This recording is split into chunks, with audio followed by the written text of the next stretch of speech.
I was scrubbing the house, keeping everything in perfect order the way my controlling husband demanded. As I stretched to dust the windowsill behind my husband's prized ficus plant, I lost my balance. It smashed onto the hardwood floor.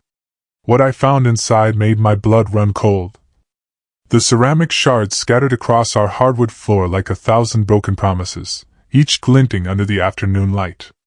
And among the dark soil that spilled from Rick's overturned ficus pot, something metallic caught my eye. My heart didn't just skip a beat, it stopped cold. There, nestled in that earth like buried secrets, lay a small brass key, a tiny micro SD card wrapped in plastic, and a folded piece of paper with my father's unmistakable handwriting. I dropped to my knees, my cleaning rag completely forgotten. In that instant, 23 years of marriage didn't just feel like a lifetime, it felt like 23 years of living with a complete stranger. My name is Eileen Kyler. And until that Thursday afternoon in March, I truly believed I knew my husband, Rick. I believed in our life together, in the quiet suburban home we'd built, in the man who kissed my forehead every morning and called me sweetheart in front of our friends. I believed that the growing cracks in our marriage were normal, that every couple had rough patches. That love, real love, meant enduring the small cruelties and the slow, insidious erosion of self-worth that had become my daily reality. At 47, I'd spent the last decade walking on eggshells in my own home, a prisoner in a life I'd helped create. It started so subtly, I barely noticed it. Rick had always been particular. His coffee mug washed just so, his newspapers folded perfectly, his beloved ficus plant positioned exactly 3 feet from the south-facing window. But somewhere along the way, his preferences morphed into unbending rules. His suggestions became commands. And my opinions? They were simply inconvenient. "Eileen, you're being too sensitive," became his favorite dismissive phrase whenever I dared to express hurt or frustration. "You're imagining things," he'd say with that infuriatingly patient smile that always made me feel like a hysterical child. He'd even say, "You know how you get when you're stressed." How I got when I was stressed, apparently, was accurately observing things that were actually happening. The gaslighting was masterful, so expertly crafted that I began to doubt my own perceptions, my own sanity. When I'd mention his growing distance, he'd immediately list all the ways he showed love, the flowers he brought home, always after he'd been particularly cruel the day before, the expensive dinners where he'd spend the entire evening glued to his phone, the weekend trips where he'd vanish for hours, claiming he needed space to think. Our daughter, Angel, now 23 and fresh out of college, had started noticing the dynamic during her last few visits home. She'd watch with sharp, concerned eyes as Rick dismissed my comments at dinner, corrected my stories in front of guests, and made decisions about our social calendar without a single consultation with me. "Mom," she'd said just last month, her voice careful and strained. "You know, you don't have to agree with everything he says, right? You're allowed to have your own opinions." The fact that my own daughter felt the need to remind me of this fundamental truth should have been my undeniable wake-up call. Instead, I made excuses, the way I always did. "Your father's just particular, honey. Marriage is about compromise." But Angel's eyes had filled with something that looked suspiciously like pity, and that haunted me for weeks. Rick's family, frankly, made everything worse.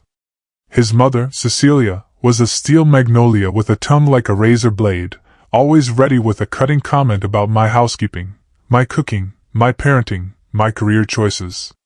"Rick works so hard," she'd sigh dramatically whenever I mentioned feeling overwhelmed. "The least you could do is keep a proper home for him." His brother, Desmond, was even more insidious, a bully who'd perfected hiding his cruelty behind jokes and casual, "just kidding," disclaimers. He'd make remarks about my appearance, my intelligence, my very worth, always with that same condescending smirk Rick wore when he was correcting me. The two brothers fed off each other's toxic energy, turning family gatherings into subtle competitions to see who could diminish me more effectively. My only flicker of an ally in Rick's family was his sister-in-law, Tamara, Desmond's wife. She'd married into this dysfunction 5 years ago and recognized it for the poison it was. She'd catch my eye across the dinner table when the men were being particularly awful, offering silent solidarity and the occasional escape to help in the kitchen, where we could breathe freely for a few minutes. "They're not normal, Eileen," she'd whispered to me last Christmas as we washed dishes, listening to Desmond berate their teenage son in the next room. "The way they treat women, the way they talk to us, it's not okay." But tomorrow was trapped too, with 2 young children and a husband who controlled every single aspect of their finances. We were both drowning, just in different pools of the same toxic water. The morning I broke the ficus started like any other. Rick left for his job at the insurance firm with his usual perfunctory kiss, and his usual list of things for me to accomplish while he was gone. The house needed grocery shopping, according to the specific list he'd left on the counter, and his study needed to be dusted, but carefully, because everything had to be put back exactly where it belonged. I'd been working part-time as a freelance graphic designer since Angel left for college, trying to rebuild the career I'd abandoned when she was born. Rick tolerated this, but only as long as it didn't interfere with my primary responsibilities, and certainly not if I ever made more money than he was comfortable with.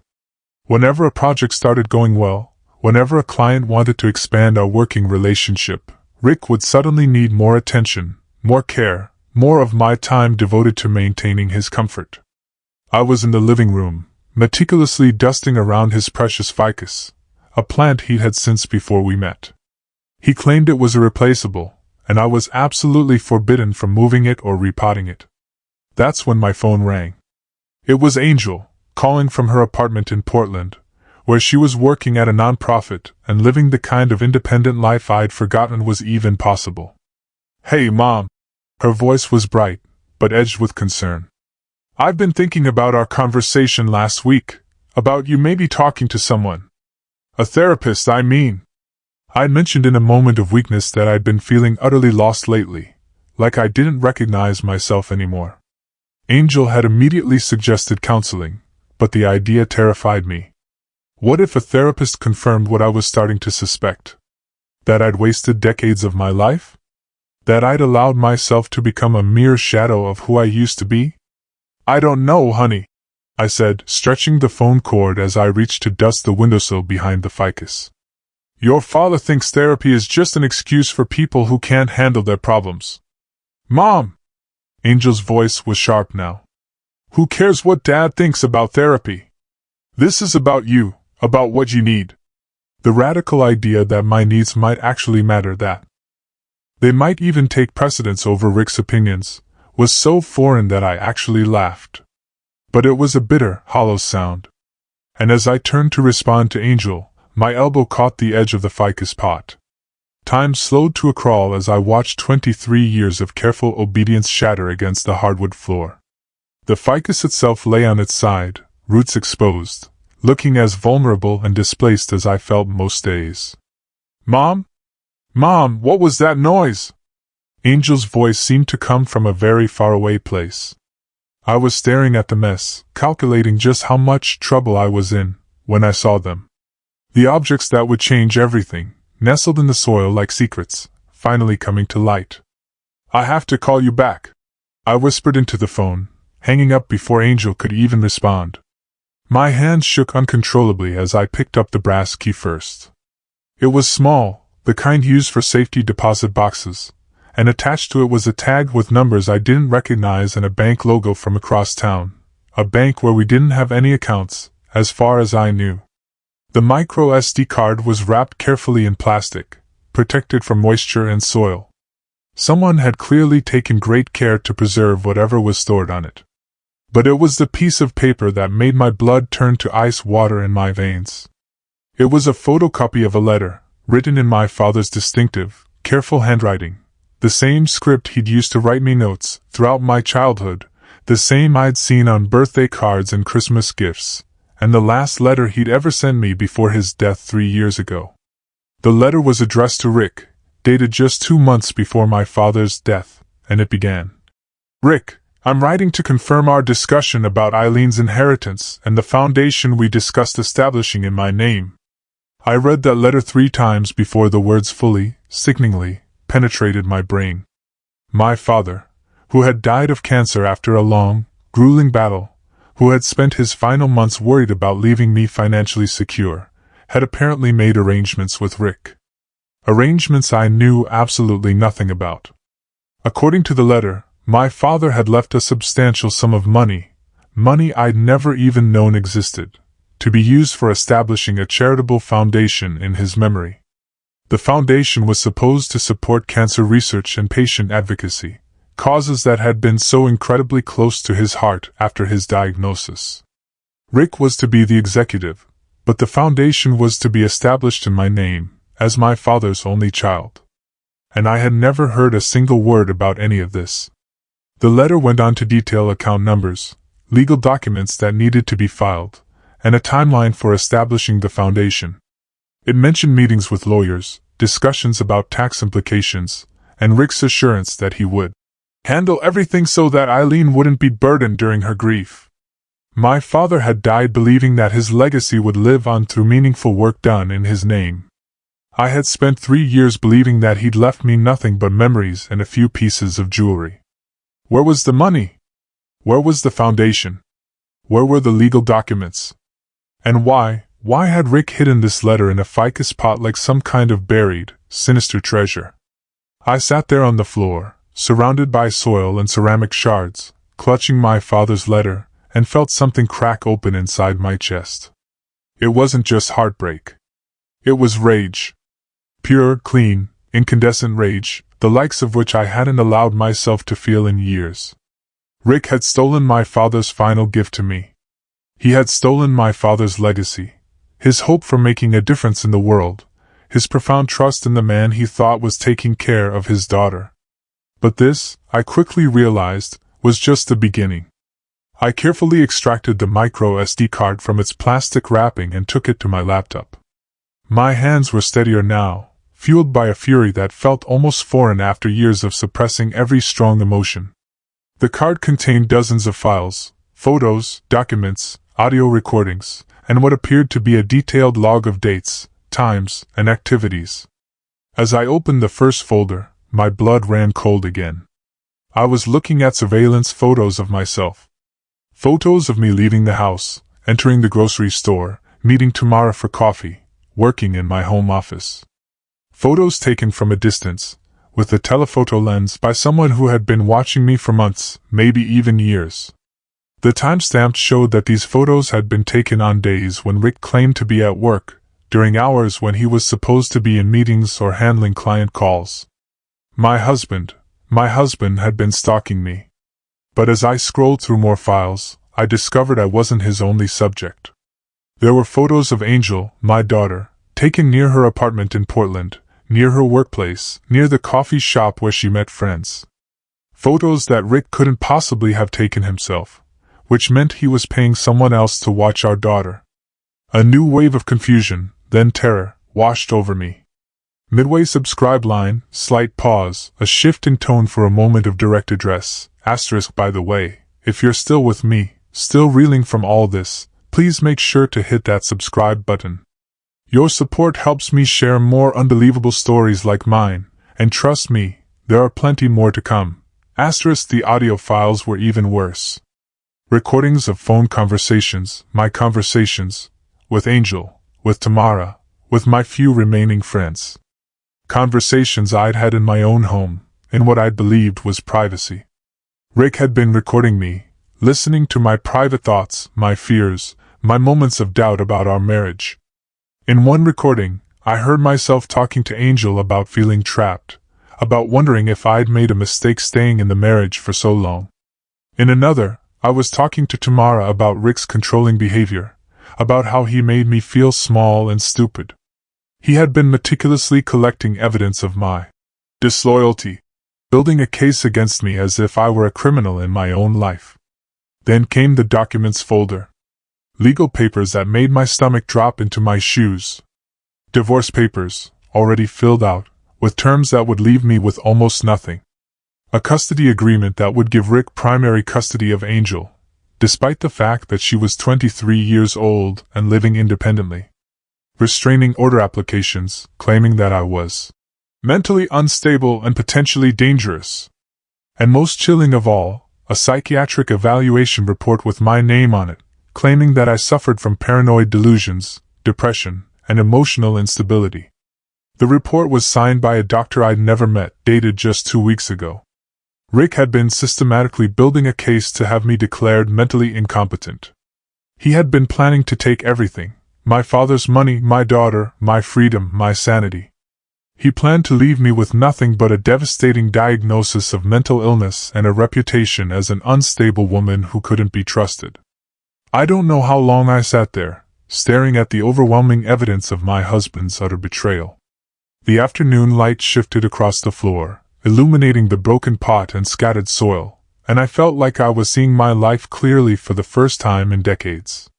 Every fight we'd had, every time he made me feel crazy or oversensitive, every moment when I doubted my own perceptions, it had all been calculated. He had been systematically destroying my sense of reality, my confidence, my connections to other people, all to prepare for the day when he would take everything and leave me utterly powerless to fight back. The cruelest part? He'd used my father's trust to do it.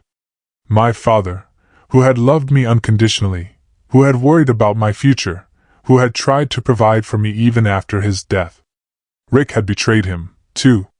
I thought about my father's final weeks, how he'd seemed relieved about something, how he told me not to worry about money, that Rick would take care of everything. I'd assumed he meant Rick would take care of me emotionally, support me through my grief. I'd never, not in my wildest nightmares, imagined that my father had left me a substantial inheritance, or that Rick had been planning to steal it from the very moment my father died. The rage that had been building in my chest crystallized into something harder, colder, and far more focused. This wasn't just about money, or even about the surveillance and manipulation. This was about my father's memory, about the good he'd wanted to do in the world, about the trust he'd placed in a man who had proven himself utterly unworthy of it. Rick thought he was so clever, so careful in his planning. He thought I was too broken, too dependent, too afraid to fight back. He was about to learn how devastatingly wrong he was. I spent the rest of the afternoon meticulously documenting everything I'd found. I photographed every document, copied every file, and made detailed notes about dates and timelines. I researched the bank where the safety deposit box was located and discovered that it was, indeed, real, and that according to their records, it had been opened 3 years ago, just after my father's death. And then I did something I hadn't done in years. I called a lawyer. Not just any lawyer. I called Georgina Kyler, my cousin, who specialized in family law, and who had been trying to reconnect with me for years. Rick had always discouraged my relationship with Georgina, claiming she was too aggressive, and always stirring up trouble. Now I understood exactly why he'd wanted to keep me away from someone who would recognize his manipulation tactics and know exactly how to fight them. "Eileen?" Georgina's voice was surprised but warm when she answered. "It's been so long. How are you?" "I need help," I said simply, my voice cracking despite my fury. "I think my husband has been planning to have me declared mentally incompetent so he can steal my inheritance." There was a brief pause, and then Georgina's voice became sharp and professional, cutting through my fear. "Where are you right now? Are you safe?" "I'm at home. He's at work." "Georgina, I found evidence. A lot of evidence. Photos, recordings, forged documents, legal papers. He's been planning this for years. Don't touch anything else," she commanded. "Don't clean up whatever mess led you to find this evidence. I'm coming over right now, and I'm bringing a colleague who specializes in financial fraud. We're going to document everything properly, and then we're going to destroy him." The fierce protectiveness in Georgina's voice made me realize how long it had been since anyone had been unequivocally on my side. I started crying then, not the careful, quiet tears I'd learned to shed so as not to upset Rick, but huge, ugly sobs of pure relief and righteous rage and grief for all the years I'd lost. "Eileen," Georgina said gently, "you're going to be okay. We're going to make sure of that. But I need you to do something for me right now." "What?" I choked out. I need you to call Angel and tell her to be very careful. If your husband has been having her watched, if he's planning to claim custody over an adult woman, then he's more dangerous than we initially thought. She needs to know what's happening." The thought of Angel being in danger because of Rick's twisted plans sent a fresh wave of fury through me. My daughter, my brilliant, independent, strong daughter, was being stalked and threatened by the man who was supposed to love and protect her. I called Angel immediately. "Mom, you sound upset. What happened with the thing that broke?"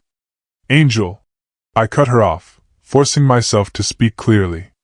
"I need you to listen to me very carefully. Your father has been having you watched. He has photos of you taken near your apartment and your work.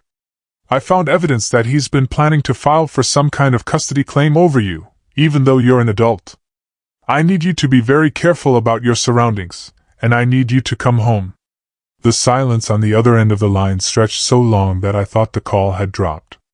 "Angel? Mom?" Her voice was very quiet, very controlled. "Are you telling me that Dad has been stalking me?" "Yes. And me. And he's been recording our phone conversations. And there's so much more. He stole money that Grandpa left for us, money that was supposed to go to a cancer research foundation. He's been planning to have me declared mentally incompetent. I'm getting in my car right now." Angel interrupted, her voice gaining a steely edge. "I'll be there in 5 hours. Mom, do not confront him. Do not let him know that you found anything. Can you clean up whatever mess you made and pretend everything is normal until I get there?" The fact that my 23-year-old daughter was giving me safety instructions about my own husband should have been humiliating. Instead, it felt like a lifeline. "Georgina is coming over to help document everything. She's bringing another lawyer." "Good, Mom." Angel's voice cracked slightly. "I'm so sorry. I knew something was wrong, but I never imagined. I should have pushed harder. Should have made you leave him years ago. This isn't your fault, baby. It's not yours either, Mom. Remember that." Georgina arrived within an hour, accompanied by a tall woman with silver hair who introduced herself as Dr. Vance, a forensic accountant specializing in financial abuse and fraud. They took one look at the broken pot, the scattered evidence, and my tear-stained face, and immediately took charge. "First things first," Georgina said, pulling on latex gloves. "We document everything exactly as you found it. Dr. Vance is going to photograph the scene, and then we're going to carefully catalog every piece of evidence."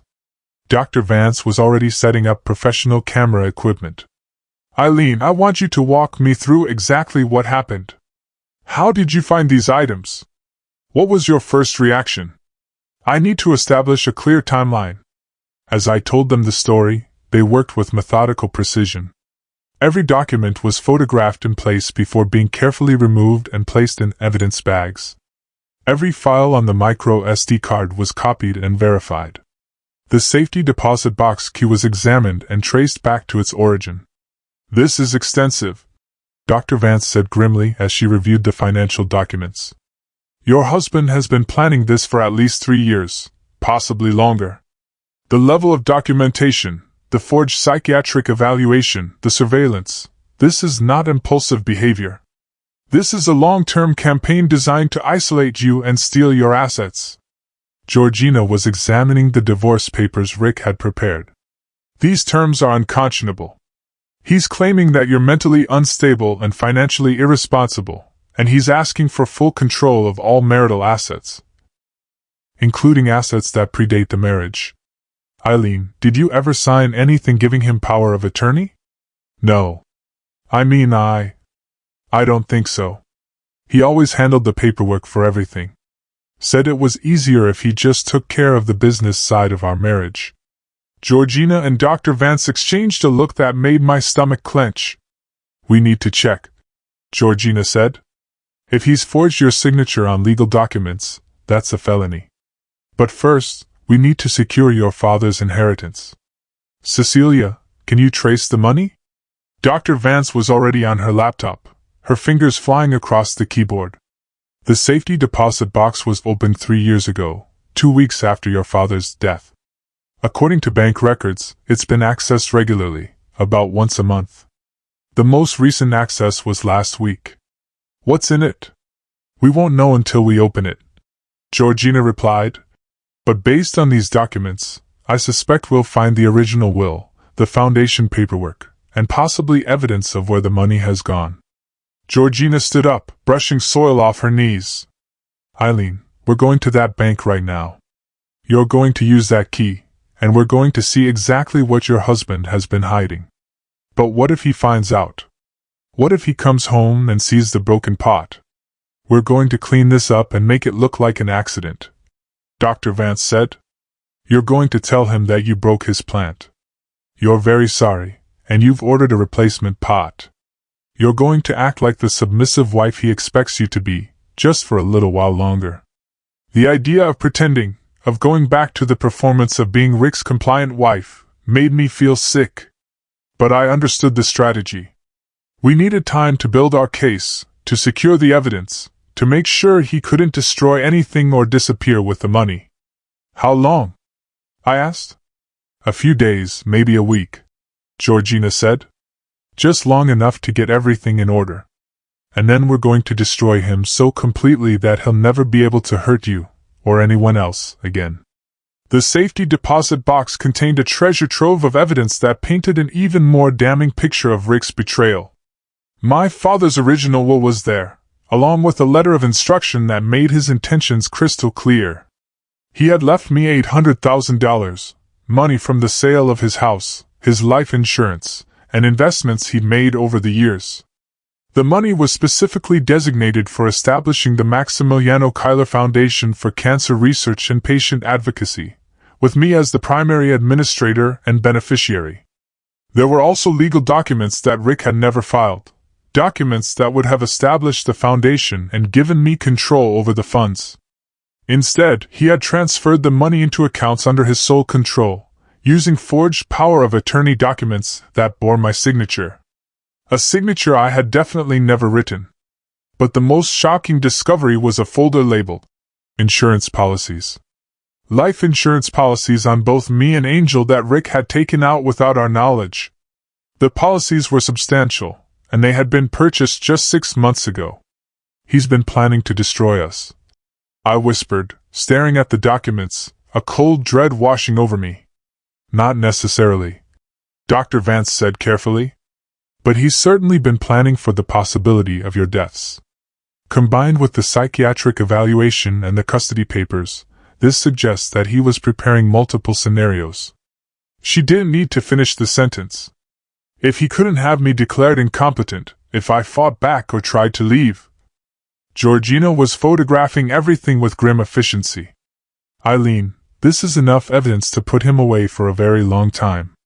Fraud, forgery, identity theft, financial abuse, and depending on what we find when we dig deeper, possibly conspiracy and attempted murder. But I don't want him to go to prison, I said, surprising myself. I mean, I do, but that's not enough. Prison would be too easy. He'd become the victim. The poor man whose crazy wife destroyed his life. His family would rally around him, make excuses, blame me for everything. Georgina looked at me with something like pride. What do you want, Eileen? I thought about my father, about the good he'd wanted to do in the world. I thought about Angel, about the fear in her voice when she realized she'd been stalked. I thought about Tamara, trapped in her own toxic marriage, and about all the other women who might fall victim to Rick's manipulation in the future. I want him exposed, I said, my voice strong and clear. I want everyone to know exactly who he is and what he's done. I want his family to see the truth. His coworkers, his friends. I want the foundation established the way my father intended. And I want Rick to lose everything.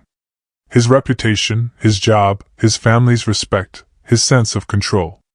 I want him to feel as powerless and humiliated as he's made me feel for 23 years. That, Georgina said with a fierce smile, we can definitely arrange. Angel arrived that evening, just as Rick was pulling into the driveway. I had spent the afternoon cleaning up the broken pot, ordering a replacement online, and practicing my performance of contrition and anxiety. When Rick walked through the door, I was waiting with the apologetic, nervous energy he expected from me. "Rick, I'm so sorry," I began before he'd even set down his briefcase. "I was cleaning, and I accidentally knocked over your ficus.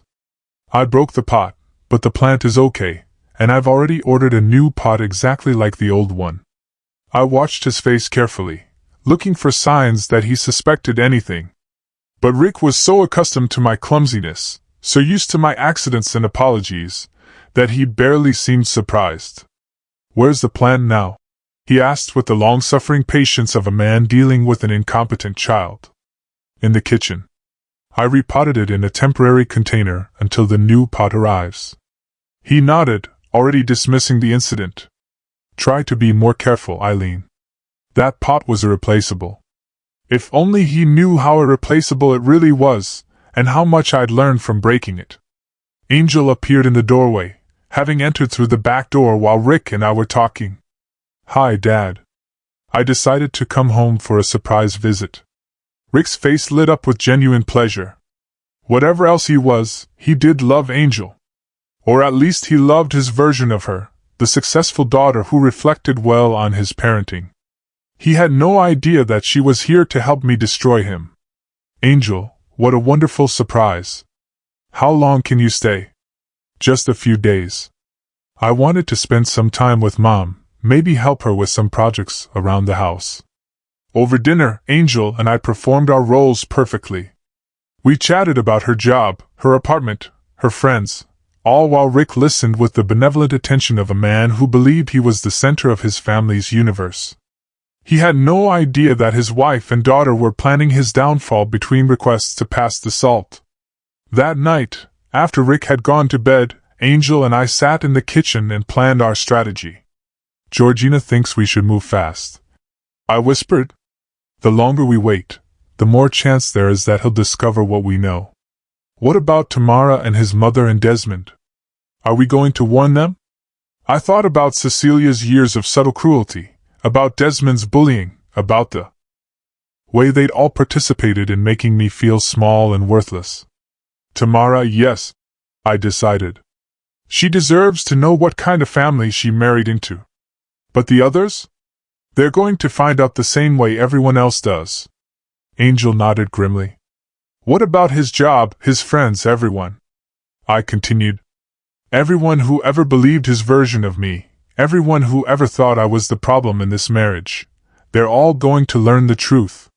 The next morning, while Rick was at work, Georgina arrived with a team of investigators and forensic accountants. We had 24 hours to gather additional evidence before we made our move. They found more than we'd ever imagined. Rick's computer contained years of correspondence with private investigators, detailing not just surveillance of me and Angel, but also background checks on my friends, my family members, anyone who might influence me or offer me support. He had been systematically identifying and neutralizing my support network for years. There were also emails with his brother Desmond discussing strategies for managing me and Tamara. The two brothers had been coordinating their efforts, sharing techniques for psychological manipulation and control. Desmond had been testing methods on Tamara that Rick then used on me. Most damning of all, they found communications with the doctor, the same doctor who had signed the forged psychiatric evaluation. Rick had been paying him to create false medical records, not just for me, but for other women as well.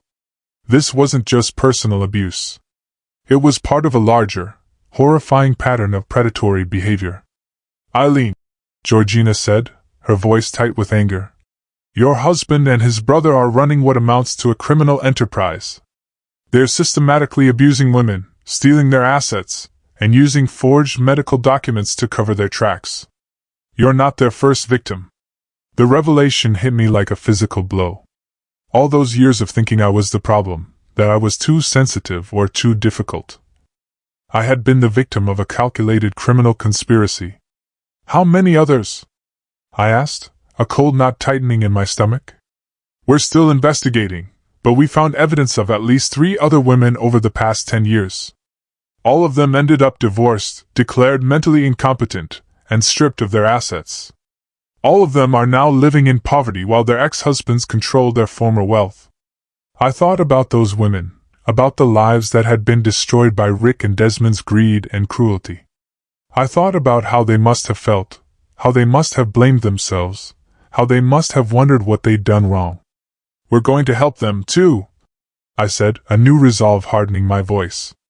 "When we expose Rick and Desmond, we're going to make sure those women get justice as well." Georgina smiled. "I was hoping you'd say that." We spent the next 2 days building an airtight case. Georgina worked with prosecutors to prepare criminal charges. Dr. Vance traced every dollar of my father's stolen inheritance and identified the accounts where Rick had hidden the money. The investigators compiled evidence of the surveillance, the forged documents, and the conspiracy with Desmond. Meanwhile, I played my role perfectly. I was the apologetic wife, worried about the broken pot, grateful for Rick's patience with my clumsiness. I cooked his favorite meals, asked about his day, and gave him no reason to suspect that anything had changed. It was as if heaven smiled at me that he totally forgot what he was hiding in the ficus pot. I was transforming. Every submissive smile, every deferential gesture, every moment of pretending to be the woman he tried to make me, it all felt like armor now. Protection while I prepared for battle. Angel was magnificent. She chatted with her father about her job, her friends, her plans for the future, all while secretly recording conversations and gathering additional evidence. Rick, basking in what he thought was his daughter's admiration, revealed more about his plans than he ever would have if he'd known she was working against him. On Thursday evening, Tamara came over for dinner. Rick was always on his best behavior when we had guests, playing the role of the devoted husband and father. But Tamara knew what to look for now, and I could see her cataloging every subtle put-down, every moment of control, every sign of the abuse she'd been too isolated to recognize in her own marriage. After dinner, while Rick was in his study, Tamara, Angel, and I sat in the living room, and I told her everything. Tamara listened in stunned silence as I described the evidence we'd found, the conspiracy between Rick and Desmond, the other victims, the stolen inheritance. When I finished, she was crying. "I knew something was wrong," she whispered. "Desmond has been so controlling lately, so paranoid about money and my activities. He's been asking strange questions about my family, about any inheritance I might receive when my parents die. And he's been pushing me to sign papers, financial documents that he says are just for estate planning." "Don't sign anything," Angel said urgently. "And Tamara, you need to get out tonight if possible." "I can't. The kids will help you," I said firmly. "Georgina has resources, safe houses, legal support. You don't have to do this alone." Tamara looked at me with something like awe. "You're really going to destroy them, aren't you?" "I'm going to expose them," I corrected. "I'm going to make sure everyone knows exactly who they are and what they've done. And then I'm going to use my father's money the way he intended, to help people, to make a difference, to create something good out of all this evil." Friday morning, Georgina called with the news I'd been waiting for. "Everything is in place," she said. "The prosecutors are ready to file charges. The bank has frozen Rick's accounts. The insurance companies have been notified about the fraudulent policies. And I've prepared a comprehensive dossier for his employer, his professional associations, and his social circle." "What about the media?" "I have a contact at the local news station who specializes in financial fraud cases. She's very interested in the story, especially the angle about the stolen charity money and the multiple victims." I took a deep, shaky breath. "Then let's do it. Eileen," Georgina said, her voice serious. "Once we start this, there's no going back. Are you sure you're ready?" I thought about my father, about the foundation he'd wanted to create. I thought about the other women Rick and Desmond had victimized. I thought about Angel, about the life she deserved to live, free from fear and surveillance. I thought about Tamara and her children, about the chance to save them from years of abuse. "I'm ready," I stated, my voice unwavering. "Then we begin in 1 hour. Rick will be arrested at his office. Desmond will be arrested at his home. The story will break on the evening news. By tomorrow morning, everyone in their social and professional circles will know exactly who they really are. After I hung up, I sat in the living room where I'd broken the ficus pot just a week ago. The new pot had arrived, and Rick's plant was thriving in its temporary home in the kitchen. Soon I would replant it in its new container. But I would never again be afraid of disturbing Rick's precious possessions. Angel found me there, staring out the window at the life I was about to reclaim. "How do you feel, Mom?" "Powerful," I said, and realized it was true. For the first time in 23 years, I felt powerful. The arrests happened simultaneously at 2 p.m. on Friday afternoon. Rick was taken into custody at his office in front of his stunned colleagues and clients, charged with fraud, forgery, identity theft, conspiracy, and financial abuse. The charges were read aloud in the lobby of his prestigious insurance firm, where he'd spent years building a reputation as a trustworthy family man and pillar of the community. Desmond was arrested at his home, where Tamara had already left with the children and a suitcase full of evidence she'd gathered from his home office. The look on his face when he realized his wife had outsmarted him was, according to the arresting officer, absolutely priceless. I wasn't there to see either arrest, but Georgina called me with updates throughout the afternoon. By 3 p.m., both men were in custody, their assets were frozen, and the investigation into their other victims was officially underway. At 6 p.m., the local news led with the story. Local insurance executive and brother charged in multi-million-dollar fraud scheme targeting wives and elderly victims. Angel and I watched the broadcast together, holding hands on the couch where I'd spent so many years walking on eggshells.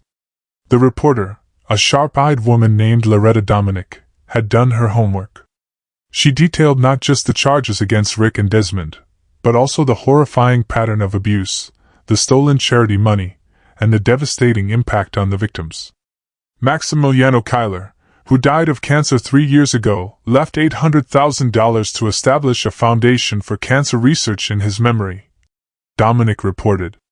Instead, his son-in-law allegedly stole the money and used forged documents to have his wife declared mentally incompetent.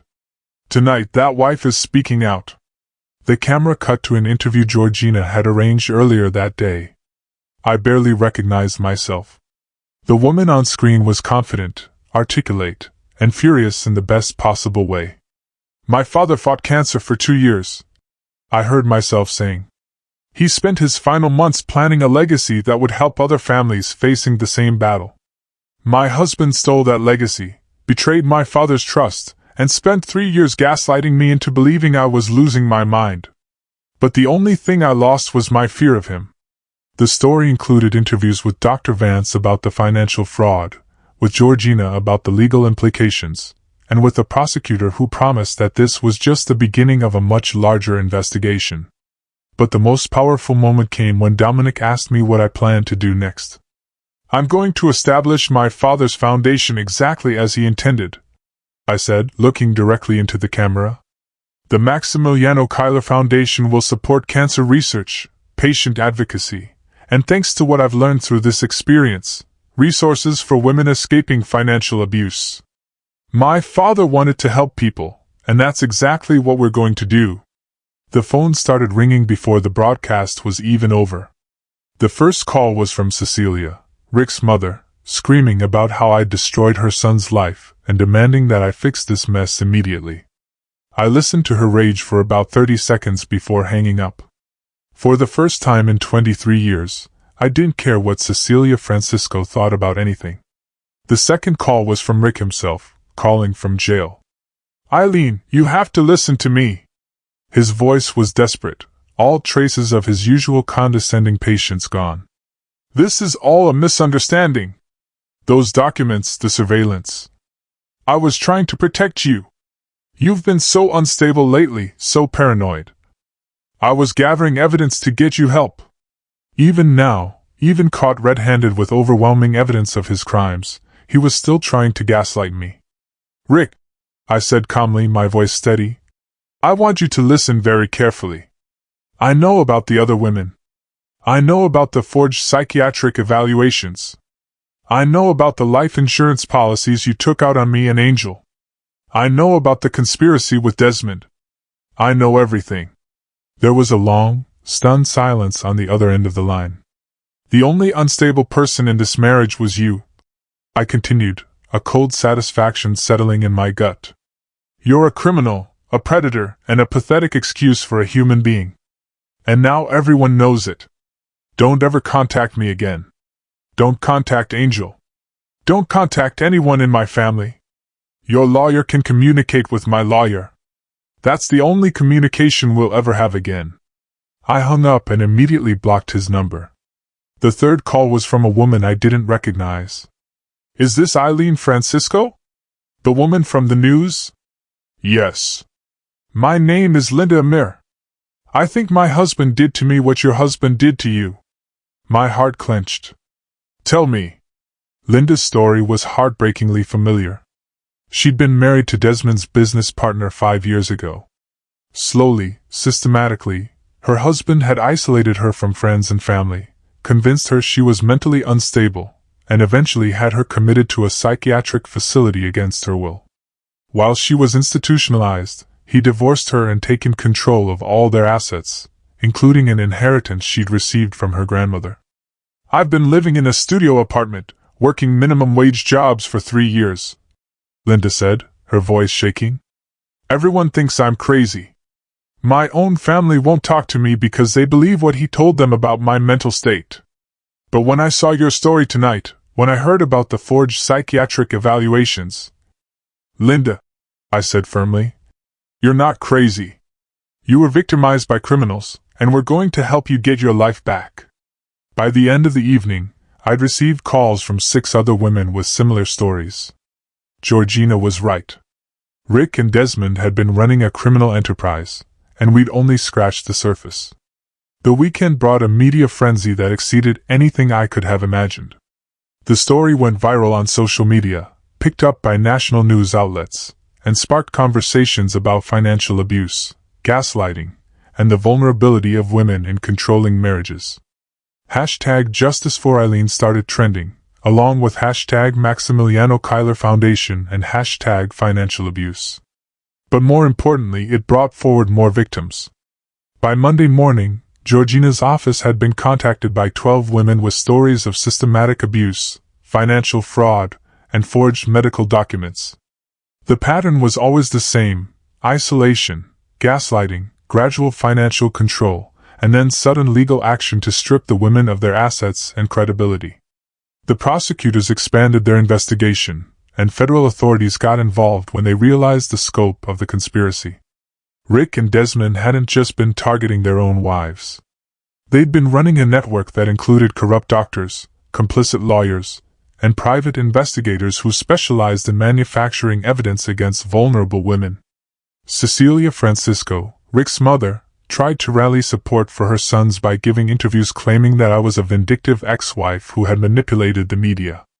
But her efforts backfired spectacularly when one of the reporters discovered that she'd been receiving regular payments from Rick's fraudulent accounts, payments that came directly from my father's stolen inheritance. The revelation that Rick's own mother had been profiting from his crimes destroyed any remaining sympathy for the family. Cecilia went from grieving mother to co-conspirator in the public eye, and the Francisco family name became synonymous with greed and betrayal. Desmond's wife, Tamara, became a hero in her own right. Her decision to gather evidence and leave with her children inspired other women in abusive relationships, and she started appearing on talk shows to discuss the warning signs of financial abuse. She and I became close friends, bonded by our shared experience and our determination to help other women avoid the same fate. 3 months later, I stood in the conference room of a downtown law firm, surrounded by the other victims of Rick and Desmond's crimes. We were there for the final settlement hearing, where the stolen assets would be returned and the foundation would be officially established. Linda Amir was there, along with 8 other women whose lives had been destroyed by the conspiracy. Some of them had lost their homes, their children, their careers. All of them had lost years of their lives to the trauma of systematic abuse and the struggle to rebuild from nothing. But today, they were getting their lives back. The judge, a stern woman in her 60s who had clearly been appalled by the scope of the crimes, read the settlement terms aloud. Rick and Desmond would serve a minimum of 15 years in federal prison. Their assets, including the money they'd stolen from all of us, would be returned with interest. The corrupt doctors and lawyers who had participated in the conspiracy were facing their own criminal charges and civil lawsuits.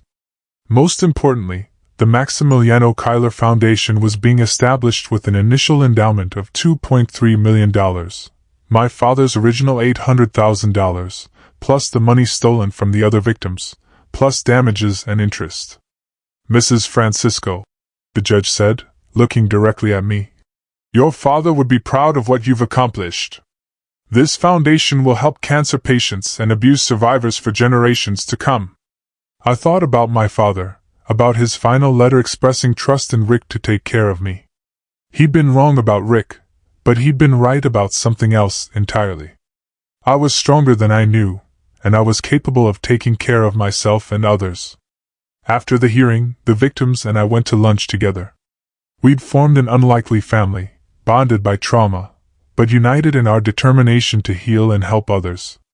Several of the women had decided to work for the foundation, using their experiences to help other abuse survivors navigate the legal and financial challenges of escaping controlling relationships. Angel joined us for lunch, having driven down from Portland for the hearing. She'd taken a leave of absence from her job to help establish the foundation, and she was planning to move back home to work with me full-time. I'm proud of you, Mom, she said as we walked back to our cars. Not just for what you did to Dad, but for who you've become. You're not the same person you were just months ago. She was right. The woman who had apologized for breaking a ficus pot was gone, replaced by someone I was still getting to know. Someone who spoke up in meetings, who made decisions without asking permission, who took up space in the world without apologizing for it. 6 months after Rick's arrest, I received a letter from him in prison. I almost threw it away without reading it, but curiosity got the better of me. The letter was 3 pages of self-pity and manipulation, claiming that he'd only been trying to protect me, that he'd made mistakes but didn't deserve to lose everything, that I was being vindictive and cruel. The letter ended with a plea. Eileen, I know you're angry, but we had 23 years together. That has to count for something. I'm asking you to forgive me, to help me appeal my sentence, to remember the good times we shared. I'm still your husband, and I still love you. I read the letter, waiting to feel something, anger, sadness, maybe even a trace of the old guilt and self-doubt. But all I felt was a kind of distant pity for a man who still didn't understand that love wasn't about control, that marriage wasn't about ownership, that forgiveness wasn't something he could demand or manipulate me into giving. I wrote back a single sentence. I forgive you for my own peace, but I will never forget what you did, and I will never stop fighting to make sure you can't do it to anyone else. Then I filed for divorce. 1 year after breaking the ficus pot, I stood in the lobby of the Maximiliano Kyler Foundation's new offices, watching as Angel hung a portrait of my father on the wall. The foundation had already funded 3 research projects, established a support network for abuse survivors, and helped dozens of women escape controlling relationships. The ficus plant, Rick's precious, irreplaceable ficus, sat in a place of honor near the reception desk, thriving in a beautiful new pot that I'd chosen myself. It had become a symbol of resilience, of the way something could be uprooted and replanted and grow even stronger than before. Tamara stopped by that afternoon with her children, who were thriving in their new life, free from Desmond's control. She'd started dating a kind man who treated her like an equal partner, and she was working on a book about financial abuse that would be published the following year. Do you regret it? She asked as we watched the kids play in the foundation's family room. Destroying your marriage? I mean, starting over at 47. I thought about the question seriously. My life was completely different now. Smaller in some ways, but infinitely larger in others. I lived in a modest apartment instead of a big house, but it was mine. I had less money than I'd had as Rick's wife, but I controlled every penny of it. I was single for the first time in decades, but I was learning to enjoy my own company. I didn't destroy my marriage, I said finally. I exposed it. The marriage I thought I had never existed. It was just an elaborate performance designed to keep me controlled and compliant. What I have now is real. It's mine, and it's so much better than anything I had before. That evening, Angel and I had dinner at my apartment. She decided to stay in town permanently, working for the foundation and building a life that was entirely her own choice. We'd grown closer than we'd ever been, bonded not just as mother and daughter, but as women who had survived something terrible and chosen to use that survival to help others. "Mom," Angel said as we cleaned up the dishes, "I have something to tell you." My heart skipped, wondering if she'd met someone, if she was moving away, if she was unhappy with her decision to stay. "I've been thinking about changing my name," she said. "I don't want to be Angel Francisco anymore. I want to be Angel Kyler, like you're going to be when the divorce is final." I stopped washing dishes and turned to look at her. "Are you sure?" "I'm sure. Francisco was never really my name anyway. It was just something I inherited from a man who turned out to be a criminal.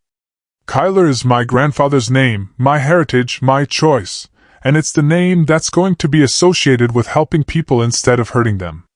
I hugged her then, this brilliant young woman who had chosen to stand with me when it mattered most, who had helped me find my strength when I thought it was lost forever. 2 years later, I was invited to speak at a conference on domestic abuse and financial fraud. The audience was filled with lawyers, social workers, law enforcement officers, and survivors, people who were working to identify and stop the kind of systematic abuse that Rick and Desmond had perpetrated. I told them about the ficus pot, about the moment when my carefully controlled world shattered and revealed the truth underneath. I talked about the importance of believing women when they say something feels wrong, even when they can't articulate exactly what it is. I discussed the warning signs of financial abuse, the tactics of gaslighting, and the way predators use institutions, medical, legal, financial, to legitimize their control. But mostly, I talked about transformation. "I spent 23 years believing I was weak," I told the audience.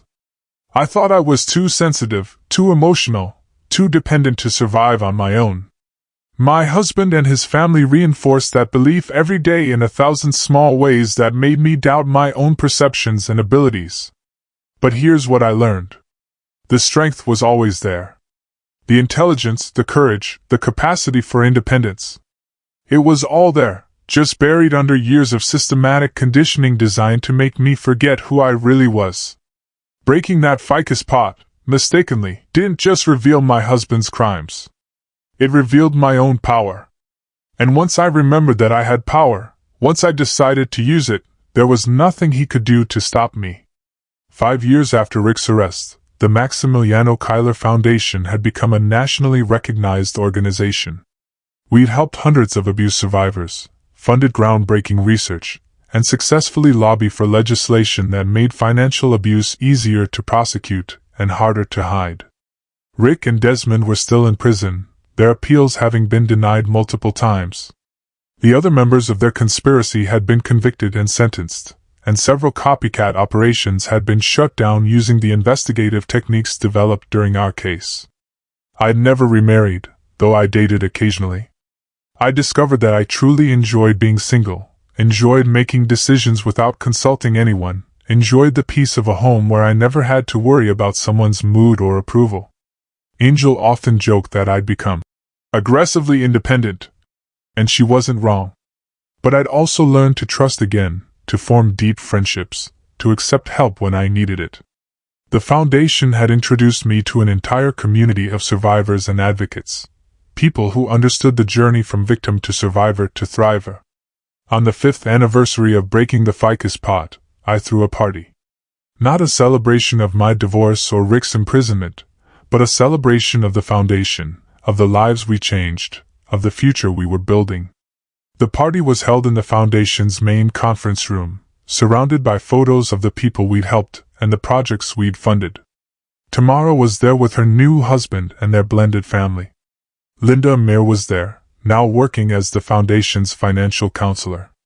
Angel was there, having just been promoted to executive director. Georgina was there, having become not just my lawyer, but one of my closest friends. And in the corner, thriving in its beautiful pot, was the ficus plant that had started it all. As I looked around the room at the faces of the people who had become my chosen family, I felt a deep sense of completion. Not the kind of ending that ties everything up in a neat bow, but the kind of resolution that comes from knowing you've used your pain to create something meaningful.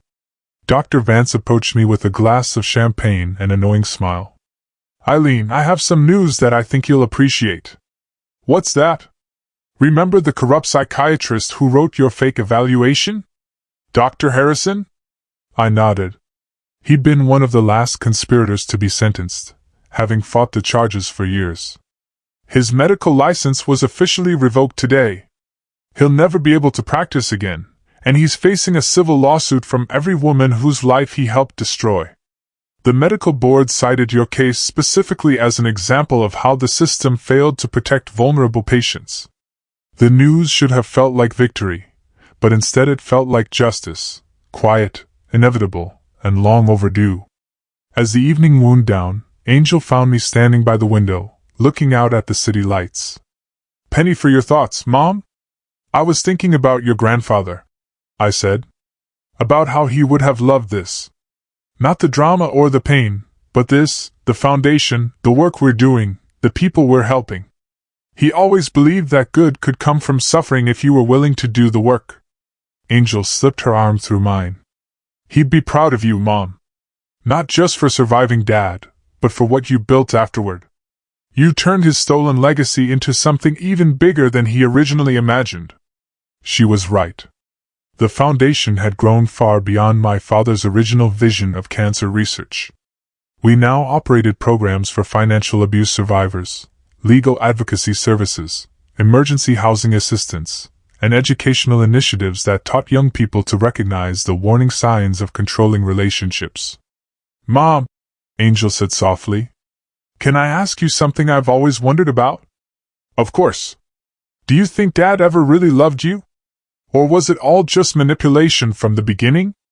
I'd asked myself that question countless times over the years, in therapy, in quiet moments, in the middle of sleepless nights when the full scope of his betrayal would hit me anew. "I think he loved the idea of me," I said finally. "He loved having a wife who made him look good, who didn't challenge him, who made his life easier.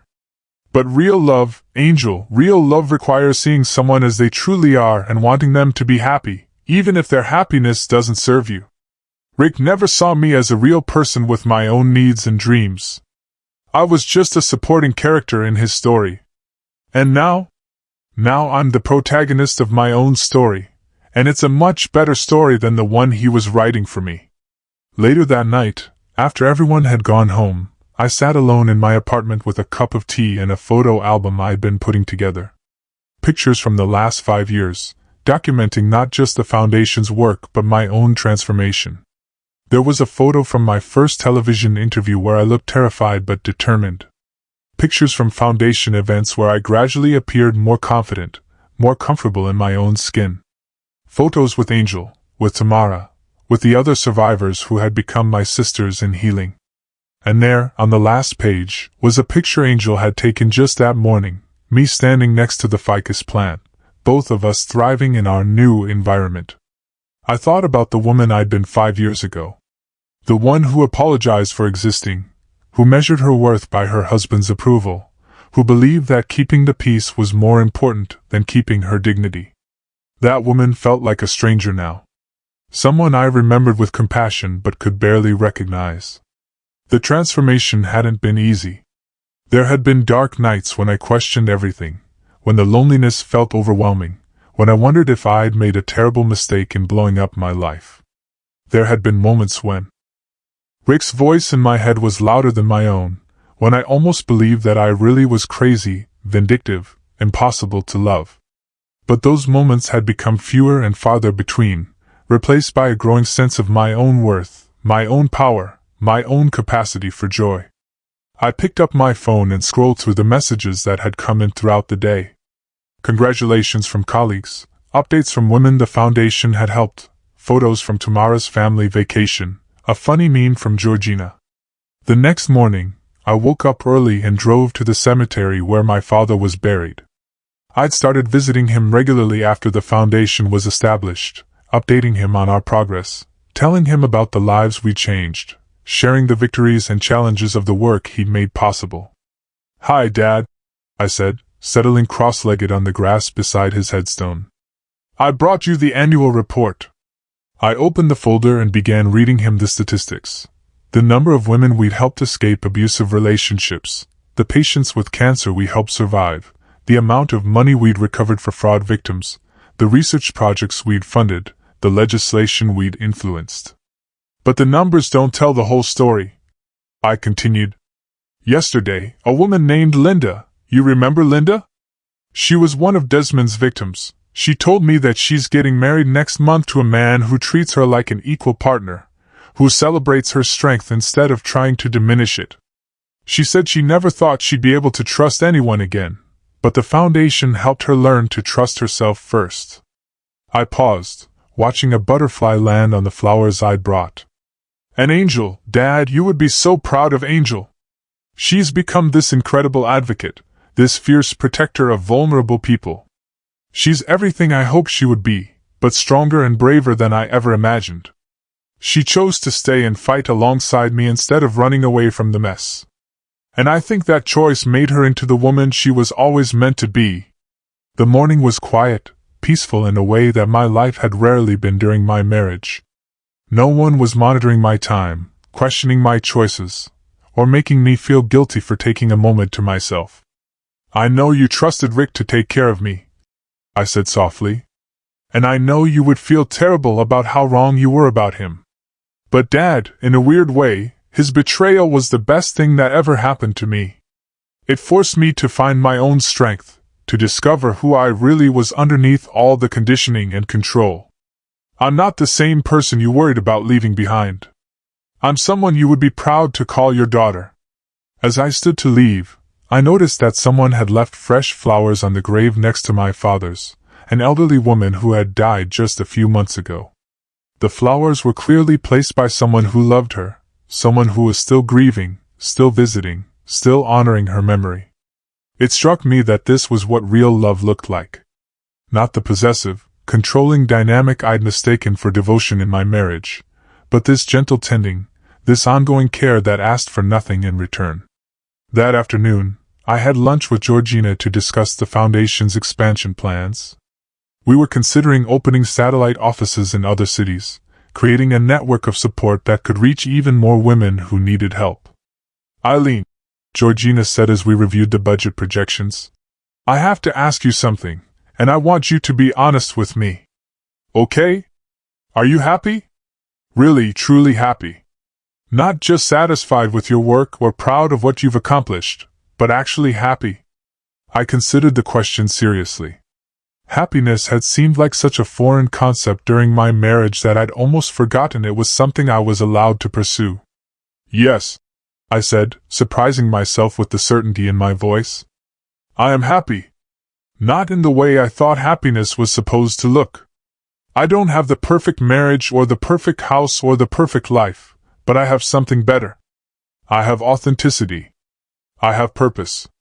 I have relationships based on mutual respect instead of fear and control. I have the freedom to make my own choices, even when they're wrong choices." Georgina smiled. "That's the best kind of happiness, Eileen, the kind you create for yourself instead of waiting for someone else to give you." "You know what's funny?" I said. "Rick used to tell me that I'd never survive without him, that I was too weak and dependent to make it on my own. He genuinely believed that he was doing me a favor by controlling every aspect of my life, that I needed his management to function. And now I realized that I was never weak. I was just exhausted from constantly fighting against someone who was supposed to be on my team. Once I stopped wasting energy on that fight, once I started using my strength for myself instead of against myself, there was no limit to what I could accomplish." 6 months later, I received an invitation that I never expected, a request to speak at a conference on domestic violence prevention, hosted by the state prison system. The audience would include corrections officers, social workers, and inmates who were participating in a rehabilitation program focused on understanding the impact of their crimes. Rick would be in the audience. I almost declined. The thought of seeing him again, of being in the same room with the man who had stolen so many years of my life, made my stomach clench with anxiety. But then I thought about all the women who were still trapped, still believing their abusers' lies about their weakness and dependence. If my story could reach even one of them, if it could plant a seed of doubt about the narrative they'd been fed, then facing Rick would be worth it. The day of the conference, Angel offered to come with me for support, but I declined. This was something I needed to do alone, a final confrontation that would close the circle of my transformation. The prison was exactly what I'd expected, sterile, institutional, designed to contain rather than heal. But the conference room where I spoke was filled with people who were genuinely trying to understand and change. And that gave me hope. I told my story the way I always did, honestly, without minimizing Rick's crimes or my own journey from victim to survivor.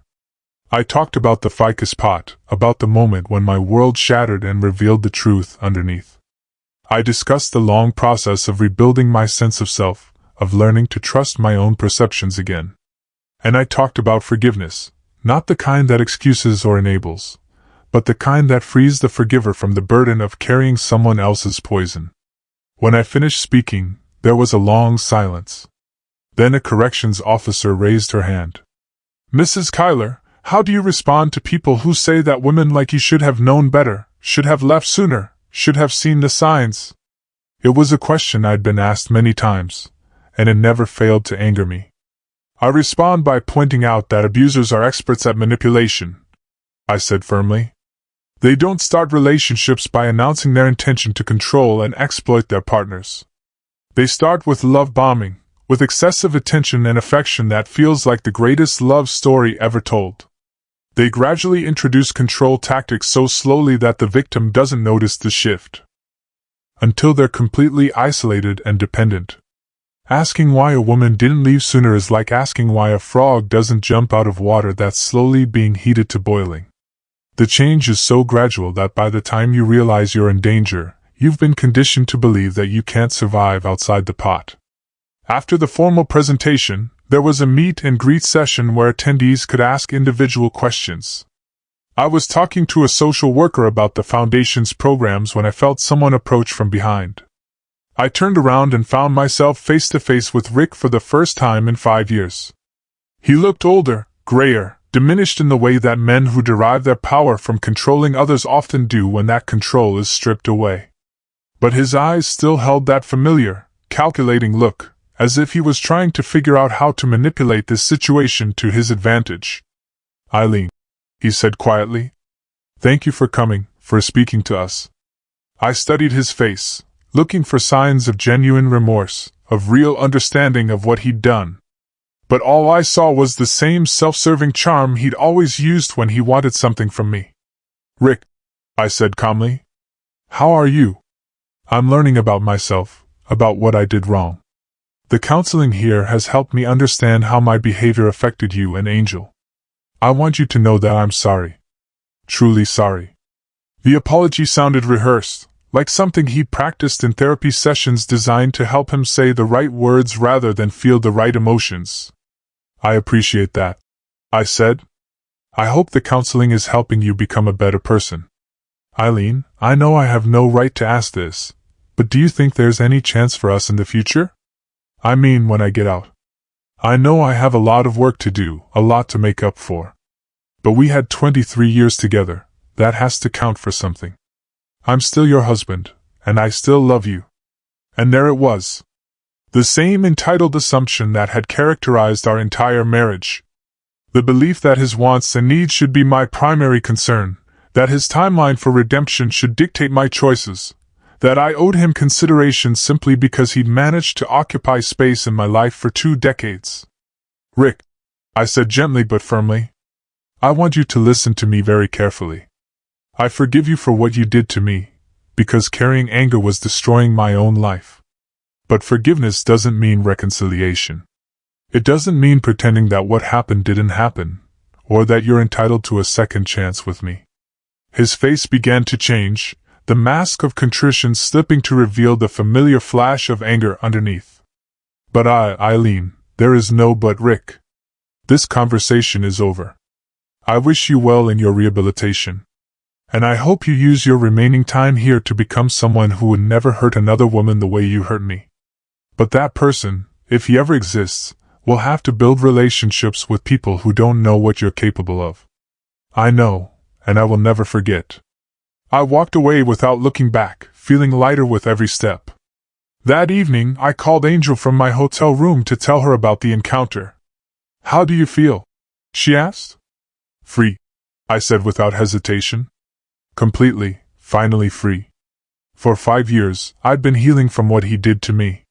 But there was always this small part of me that wondered if I was being too harsh, if I should be more open to the possibility of redemption. Seeing him today, hearing him try to manipulate me even from prison, it confirmed that I made the right choice. There's nothing there for me to go back to. I'm proud of you, Mom, for going, for speaking your truth, and for walking away. You know what the strangest part was? I mused. He looked so small. Not physically, but diminished. All those years, he seemed so powerful, so in control of everything. But today he just looked like a sad, aging man who had thrown away everything real in pursuit of power over someone else. Angel sighed. That's what bullies are, Mom, underneath all the bluster. Small, scared people who can only feel big by making others feel small. After I hung up with Angel, I sat by the hotel window and thought about the journey that had brought me to this moment. 5 years ago, I had been a woman who apologized for breaking a plant pot. Tonight, I was a woman who could face her abuser and walk away with her dignity intact. The transformation hadn't happened overnight. It had been built through thousands of small choices. The choice to trust my own perceptions. The choice to seek help. The choice to believe that I deserved better. The choice to use my pain to help others. 1 year later, I stood in the same conference room where I'd thrown the Foundation's anniversary party. But this time, we were celebrating something even more significant. The Maximiliano Keiler Foundation had just received a $5 million grant from a major philanthropic organization, funding that would allow us to expand our services nationwide. But the real celebration was for the women whose lives had been transformed through our work. Linda Amir had just graduated from law school and would be joining our legal advocacy team. Tamara had finished her book about financial abuse, which had become a bestseller and was being adapted into a documentary. And Angel, my brilliant, fierce daughter, had just been offered a position with the Department of Justice, heading up a new task force on financial crimes against women. She would be leaving the foundation, but her work would continue on a national scale. I'm nervous about leaving, she confided as we watched the celebration around us. The foundation has been my whole world for the past 5 years. What if I can't make the same kind of impact in Washington? Angel, I said, taking her hands. You're not leaving the work behind. You're expanding it. Everything you've learned here, every woman you've helped, every system you've learned to navigate, you're taking all of that to a place where you can change laws, not just lives. She smiled, but I could still see the uncertainty in her eyes. What about you? Will you be okay running the foundation without me? I'll be more than okay. I'll be proud. Your grandfather wanted to help people fight cancer. But what we've built together fights something even more insidious. The cancer of abuse that eats away at women's souls. You're taking that fight to the highest levels of government. He would be so proud of both of us. 5 months after Angel left for Washington, I received a call that brought everything full circle. Mrs. Keiler, this is Detective Caspin with the Portland Police Department. We have a situation here that we think might be connected to your case from a few years ago. My heart skipped. What kind of situation? We've arrested a man named Thomas Francisco. He claims to be related to your ex-husband. He was running a financial fraud scheme targeting elderly women, using forged medical documents to have them declared incompetent. The methods are identical to what your ex-husband and his brother were doing. Rick's cousin? The family business was apparently more extensive than we'd realized. What do you need from me? We'd like you to testify about the pattern of abuse. Help us establish that this is part of a larger criminal enterprise. And Mrs. Kyler, there are 5 victims here. Elderly women who lost their life savings, their homes, their independence. They need someone who understands what they've been through. I was on a plane to Portland the next day. The women I met there were in their 70s and 80s, proud, intelligent women who had been systematically convinced they were losing their minds. The shame and confusion in their eyes was heartbreakingly familiar. Ladies, I said as we sat in the district attorney's conference room, I want you to know that you are not crazy. You are not stupid. And this is not your fault.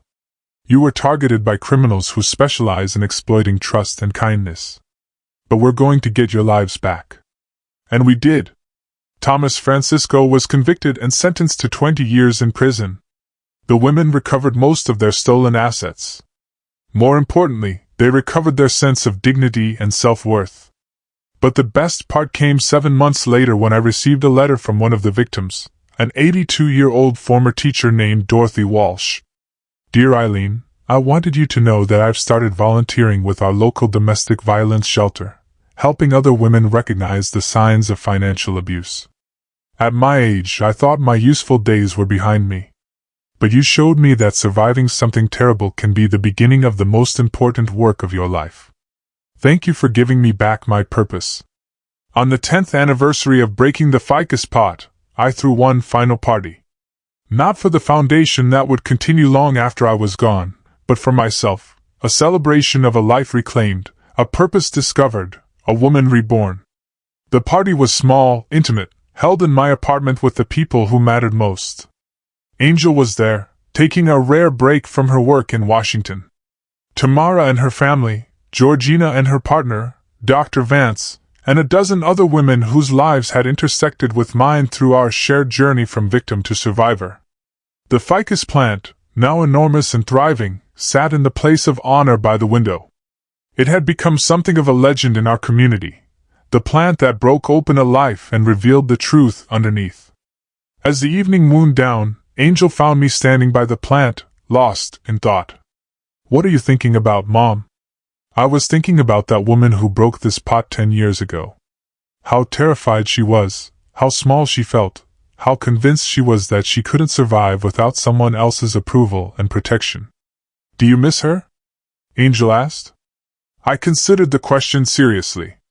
I feel compassion for her.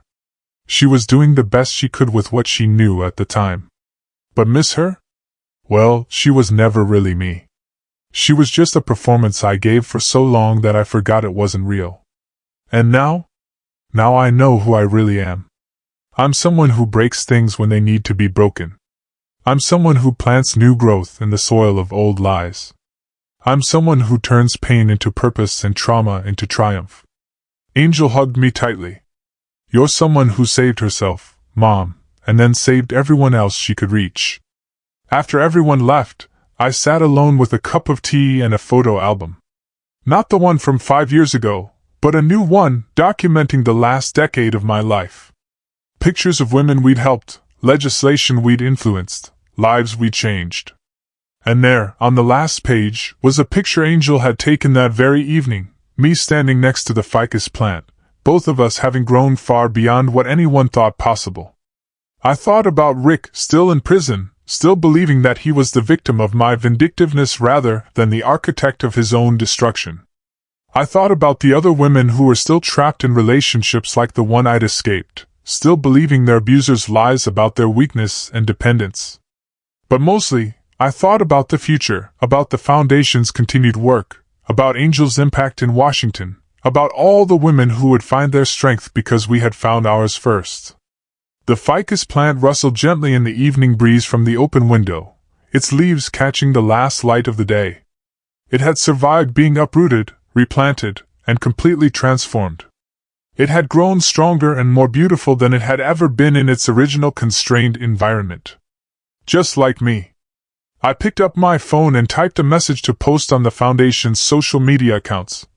10 years ago, I accidentally broke my husband's ficus pot and discovered that my entire life was built on lies. Tonight, I'm sitting next to that same plant, which has grown into something magnificent and strong. Sometimes the most beautiful growth comes from the most devastating breaks. To every woman reading this who feels trapped, who doubts her own strength, who believes she can't survive on her own, you are more powerful than you know. Grow. Within minutes, the responses started pouring in. Women sharing their own stories of escape and transformation.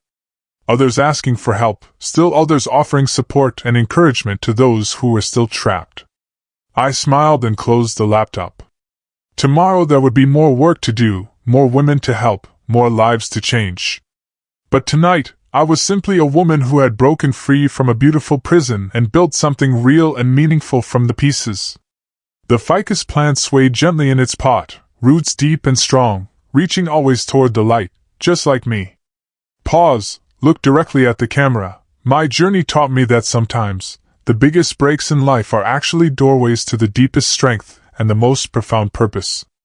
I want to know, have you ever had a moment, big or small, that shattered your world only to reveal a hidden truth about yourself or your life? Tell me about it in the comments below. I truly want to hear your stories.